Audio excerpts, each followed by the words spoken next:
Ça fait plus d'une semaine qu'il n'est pas avec nous à l'entraînement, donc la situation la plus pénible, c'est la sienne. C'est un compétiteur, il aura envie de s'entraîner, même de jouer.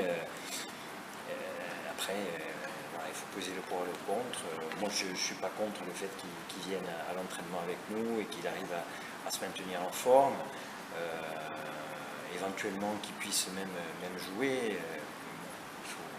Comme je vous dis, il faut pas prendre non plus trop de risques. C'est quoi justement, dans la mesure où le transfert n'est pas acté, est-ce que c'est une décision de votre part de le laisser en individuel en quelque sorte? Est-ce que c'est pas un petit peu dommage de son privé dans la mesure où il a fait une bonne partie de la préparation à l'équipe, 80%, c'est encore la dernière semaine, est-ce que c'est pas dommage de s'en priver pour la première journée dans la mesure où il est toujours sous contrôle automatique? Oui, sauf qu'au niveau des matchs amicaux, il a 20 minutes de jeu face à Niort. Là, ça fait une semaine qu'il a plus mis les pieds sur le terrain. Oui, quelque part, on pourrait penser que ça pourrait nous gêner. Ça pourrait peut-être nous renforcer. Maintenant, j'ai un groupe aussi qui a travaillé dur pour pouvoir être présent et donc sachant qu'Andy va partir, mais autant s'habituer d'ores et déjà à faire sans lui. Peut-être qu'Andy avait beaucoup plus d'activité que Youssef sur le terrain, mais Youssef a d'autres qualités qu'Andy n'avait pas.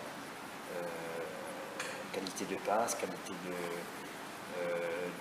peut-être aussi dans certains déplacements, il est peut-être aussi très intéressant.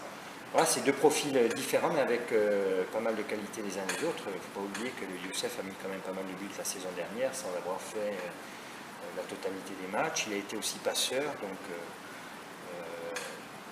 on sait qu'on n'aura peut-être pas autant de profondeur avec Youssef qu'on avait avec Andy, mais on a des joueurs qui peuvent l'amener aussi, notamment sur les côtés. À eux à tenir le coup, hein. Ils ont été préparés pour ça. Donc, non, on espère que, bien entendu, qu'il n'y aura pas trop de pépins sur le plan offensif, sur le secteur offensif, pour pouvoir être plus performant. Après, c'est le lot de quelques équipes aussi qui sont dans cette situation. C'est jamais simple, notamment en Ligue 2.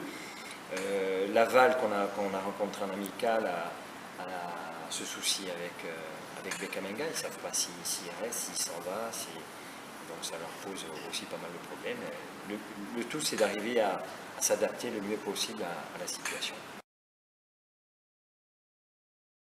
C'est une équipe, c'est vrai, athlétique, rugueuse,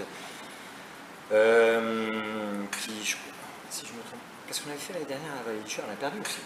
On n'a pas pris un point la saison passée face à cette équipe, donc ouais, elle nous avait gênés, même si au match aller on a eu le sentiment qu'on pouvait revenir avec un meilleur résultat de là-bas. Au match retour, ils sont très performants sur les coups de pied arrêtés. Ouais, mais on était peut-être un petit peu moins bien à l'époque où on les a reçus à la Vallée-du-Cher.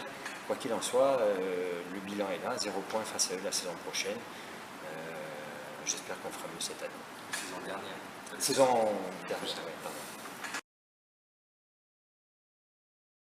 Mais l'objectif, c'est de mettre 3 équipes derrière nous à la fin de la saison. On ne va pas être plus optimiste que ça aujourd'hui. Ça serait idiot de se dire qu'on peut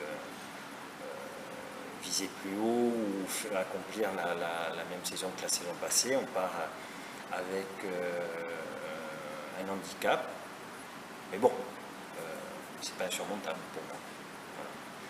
Voilà. Je pense qu'au niveau qualitatif, il n'y a pas de problème, on a ce qu'il faut. Au niveau quantitatif, on risque de souffrir un petit peu. Maintenant, il me semble qu'on a les moyens d'arriver à mettre 3 équipes derrière nous à la fin de la saison.